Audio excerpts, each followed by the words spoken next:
کام ہے گھر بساؤ. تم یہ نہ چاہو کہ تمہاری بیوی جو ہے جہیز لے کر آئے. نہ،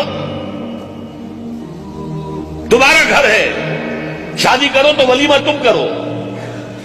بیٹی والوں کے اوپر کوئی بوجھ نہیں کہ وہ کھانا کھلائیں گے، کوئی جہیز نہیں. مہر تم دو، حالانکہ شادی تمہاری بھی ضرورت ہے، لڑکی کی بھی ضرورت ہے. مہر تم دو، کفالت تمہارے ذمہ رہے گی، اس کی بھی اور اس کی اولاد کی بھی. مرد آزماؤ، یہ چیلنج ہے مردوں کے لیے. اسی پر تو پھر قوام بنایا ہے نا، یوں ہی تو نہیں بنا دیا.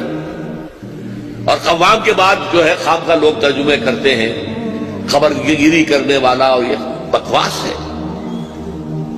قامہ بے کے ساتھ آئے گا تو کوئی کام کرنا، کسی کام کے لیے اٹھنا، کسی کام کے لیے محنت کرنا. اور قامہ علی، کسی کے اوپر رہنا، سوار رہنا، کسی کے اوپر مسلط رہنا. قامہ علی